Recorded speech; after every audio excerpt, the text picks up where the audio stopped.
भारत आणि पाकिस्तानमधील वाढत्या संघर्षामुळे बीसीसीआयने आयपीएल स्थगित केले आहे. तथापि बीसीसीआयने नवीन तारखा जाहीर केलेल्या नाहीत. त्याचे अजूनही 12 लीग सामने शिल्लक आहेत. स्पर्धेचा अंतिम सामना 25 मे रोजी होणार होता. 8 मे रोजी रात्री 8:30 वाजताच्या सुमारास पाकिस्तानने भारताच्या जम्मू, पंजाब आणि राजस्थान सीमेवर क्षेपणास्त्रे आणि ड्रोनने हल्ला केला. या दरम्यान हिमाचल प्रदेशातील धर्मशाळा येथे पंजाब किंग्ज आणि दिल्ली कॅपिटल्स यांच्यात सामना सुरू होता. भारत-पाकिस्तान सीमेवर वाढलेल्या तणावामुळे काल धर्मशाळा येथील पंजाब किंग्ज विरुद्ध दिल्ली कॅपिटल्स हा सामना मध्येच थांबवण्यात आला. काल रात्रभर दोन्ही देशांच्या सीमारेषेवर हल्ले सुरू होते आणि भारतीय सैन्याने पाकिस्तानची घाबरगुंडी उडेल अशी कारवाई केली. पण या वाढलेल्या तणावामुळे इंडियन प्रीमियर लीग 2025च्या पुढील सामन्यांवरही संकट ओढावले आहे.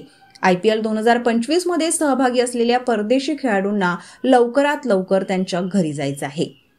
प्रथम फलंदाजी करताना पंजाबने 10.1 षटकात 1 गडी गमावून 122 धावा केल्या. त्यानंतर मैदानावरील फ्लड लाईट्स बंद करण्यात आले आणि प्रेक्षकांना घरी पाठवण्यात आले. युद्धजन्य परिस्थितीमुळे शहरात ब्लॅकआउट करण्यात आला आणि सामना रद्द करण्यात आला. ही लीग स्टेजचा 58वा सामना होता. गुरुवारी पंजाब किंग्ज विरुद्ध दिल्ली कॅपिटल्स सामना रद्द करावा लागला. बीसीसीआयने जाहीर केलेल्या निवेदनात हा सामना अपुऱ्या विद्युत प्रकाशामुळे रद्द केल्याचे म्हटले होते. पण त्याचवेळी पाकिस्तानकडून सीमा भागात झालेले हल्ले आणि त्याला भारतीय सैनिकांनी दिलेले उत्तर यामुळे तणाव निर्माण झाला होता. सुरक्षिततेच्या कारणास्तव हा सामना रद्द करावा लागल्याची चर्चा आहे. याच कारणामुळे पंजाब किंग्ज विरुद्ध मुंबई इंडियन्स यांच्यात 11 मे रोजी धर्मशाळा येथे होणारा सामना अहमदाबाद येथे हलवण्यात आला आहे.